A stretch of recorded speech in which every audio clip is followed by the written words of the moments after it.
Ay, oo, marami na. Marami ng roots, guys. Amazing naman to. Sobrang dali lang. So, try this one. Sorry if dinadamay ko kayo sa excitement ko because I haven't been out and I haven't been seeing all of them.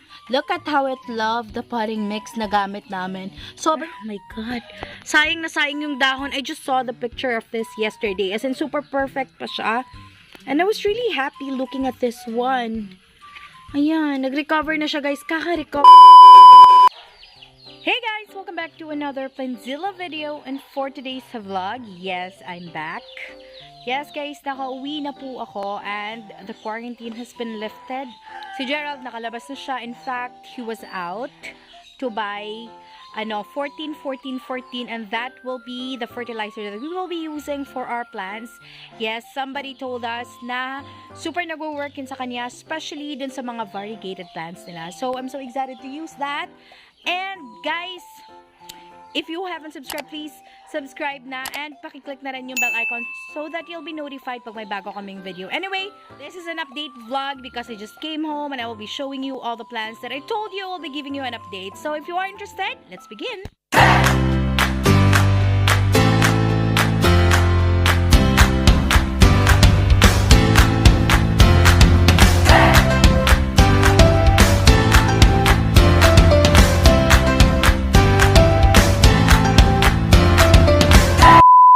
Oh my God, one of those philos that I'm so excited to see once I come home. Tingnan nyo po yung red sun, sobrang kawawa. Ayan, I will let you see what had happened. Oh my God, there is such a huge, anong tawag dito? Parang meron talagang malaking kahoy na tumusok sa kanya. Oh my God, sayang na sayang yung dahon. I just saw the picture of this yesterday. As in, super perfect pa siya. And I was really happy looking at this one. Ayan, nag-recover na siya, guys. Kakarecover lang, kakarecover. Ayan, sino ba namang hindi mabubutas if something like this will drop? Ayan, tumusok sa down. Diyan yan dumaan. Ay, sobrang kawawa. Sayang. Oh? My goodness. Do you also have red sun at home? Kasi sobrang dami talaga. Nung time na umuso na maraming red sun na lumabas, nagsilabasan sa marketplace, nung time kami na yun bumili. Tapos, it really took us a while para makarecover siya and then mag-acclimate talaga. Masanay sa kung anong klima meron tayo. And, unfortunately, kakaganda lang niya, kakabalik lang niya. I even thought that it will lost all the colors, guys. Kasi sobrang dami ng colors niya when we got this. And I really thought na mawawala yon. So far, nung nakita ko na bumalik na siya, eto naman yung nangyari, which is so sad. Meron kasing picture of this one na pinakita kahapon yesterday, the other day, when was that? Sobrang ganda niya. Tapos, wow, or red imperial. Sobrang ganda talaga ng plants to every time umuulan. Alam nyo guys, kakaano lang nito, 'di ba? If you remember, hindi ganun katagal simula nung time na nirepat namin to, but look at the aerial roots. Look at how it loved the potting mix na gamit namin. Sobrang biglang dumami yung roots niya. It's really not as many as this before. Ngayon na yun, lumalabas na. Ayun, sobrang nakakatuwa. Super ganda ng plants every time na umuulan. They really love the rain. Wag lang sobra. And of course, we have to make sure that the potting mix is quite well draining para of course hindi sila mag-rot dun sa ilalim, guys, especially if magbi-build up na yung water dun sa top. Merong iba dito na nagbi-build up talaga yung water. So my pink splash is already out. Ayan, makikita nyo na meron na talagang pink. And of course, it is being planted with a batikan. I just don't know what's the real name, pero eto kasi yung itsura. And naka-plant in one dito sa isang pole na to kasi nga we don't have a lot of poles. Okay, you can relate if binibili din yung pole nyo. So medyo expensive. And the bility, ayan, papakiting gilas, it's about to open its new leaf and meron pa siyang big root that is about to come out. Oh, it really went out pero isa pa lang. So ayan, this is our top cut bility, guys, and the mother plant is here. So, sobrang na-excite ako. Sorry if dinadamay ko kayo sa excitement ko because I haven't been out and I haven't been seeing all of them. Eto naman is another bility and there is one shoot. Ayan, meron na siyang roots. I just do not know if dumami na ba yung roots na yan. Kasi hindi ko rin ma-track kung mabilis ba silang magbigay ng mga roots, guys.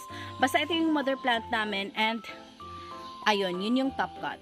So, this is the Magnificum. Ito yata yung top cut namin, and super dami na ng leaves niya. As in, super amazing. They are really loving the rain, guys. Ayan, pasensya na kayo, mag-update lang ako ngayon kasi na-excite talaga ako na makikita ko sila ulit because I haven't been out, as I have told you. So, for those of you who have been here with us in our channel, you know what had happened. That's why I wasn't really out and I wasn't present every time nagvi-video. So, ayan, since I'm already here, I'm giving you a quick update as what I have promised on our last vlog because I've been so excited to come home. This is our lemon cardboard. Alam nyo guys, habang may bagong dahon na lumalabas, palaki ng palaki yung dahon. Ito nga pala yung mga top cut ng aming mga giant na Philodendron tricolor. So whatever you call it in your place, then it's really up to you. Pero tricolor kasi yung tawag namin sa amin. So ito yung mga top cut na nakuha namin. Fully recovered na. As you can see, meron ng mga bagong dahon. So ito mga bagong dahon na to guys. Ayan, kakalabas lang nila after we repotted them. Eto, meron sana siyang bagong dahon before, but it died. So, meron na namang papalabas, so there's nothing to worry. Yes, there's no need to do the montage, to spray water, to make it look beautiful and shiny because everyone is shiny now. Dahil sa ulan, thank you so much. Just don't make it too often para magustuhan pa din nila, para ma-appreciate niya na yung ulan. Ayan, look at the red Congo. This is how beautiful it is. All the old leaves, guys, are still up, are still present. And sa yung magkaharap, yun yung mga old leaves niya.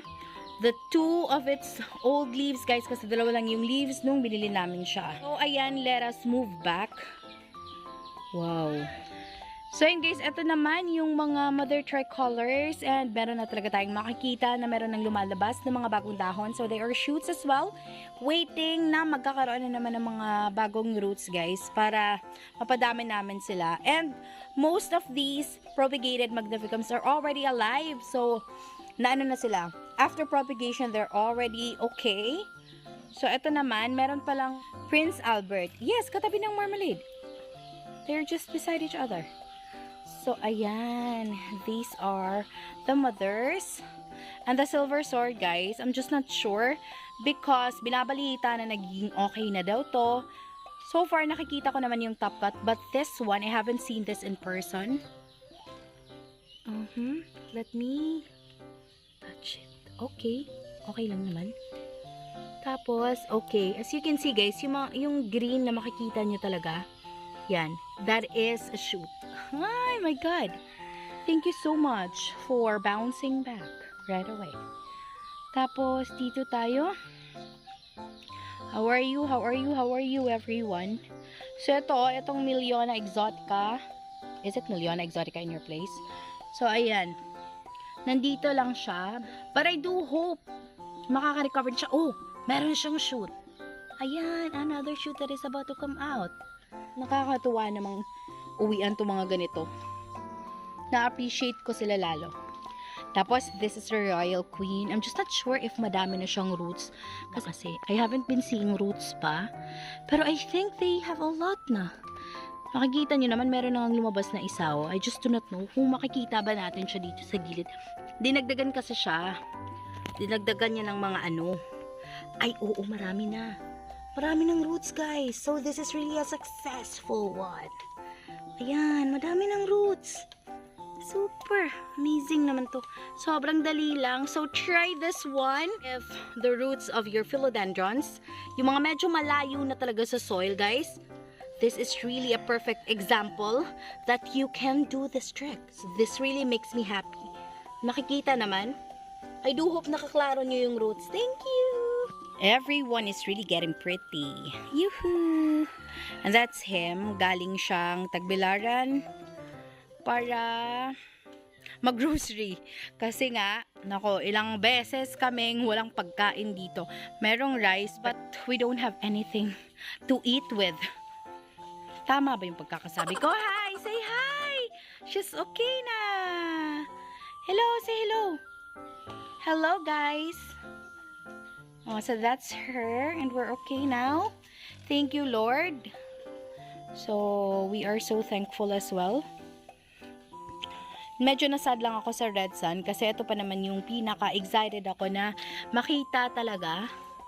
Tapos, ganito yung nangyari. Ay nako, sayang naman. But it's gonna grow a new leaf. I just hope that it will be as beautiful as this and it will be quicker. Cardboard guys, ayan. It has a new leaf as well. You can see it. Ayan, parang maroon or purple. What is it? Yung blackberry as well, meron ng bagong dahon. Medyo pale yung dahon na inilalabas niya, especially pag bago. But as time passes by, nagiging dark siya. Even when you are far, guys, makikita niyo super dark yung dahon niya. And I so love it. And of course, the bonsai from Sir Jojo Gallego already has a baby. Ayan. All the other rainforests here, especially mga dark ones, yung mga blackberries nga, most of them are blackberries. It's just that meron mga binili si Gerald dati na sinasabi niya sa akin na variegated daw. I just do not know. It doesn't show any variegation. Baka ampon sila. Kasi variegated daw yung mama, tapos ganito yung anak. So, ampon siguro. The orange marmalade is okay na din. Ayan. Meron na siyang bagong dahon eh. So, medyo naunahan pa niya yung Prince Albert. I think so. Kasi wala pa siyang bagong dahon from the time na repot namin. But it's fine. Look. The red diamond already has a new baby. Ayun, sobrang bilis naman. Nakakatuwa naman. Our Choco Empress. Wala, may sunog. Sunog na. Kawawa naman. Wala tayong magagawa sa mga ganyan. Of course, this big baby is already here. Kasi nga nilipat na namin lahat ng mga plants na nandun sa likod. All of them are already here. So, ayun guys. Another leaf is about to come out. Yes, a bit quick.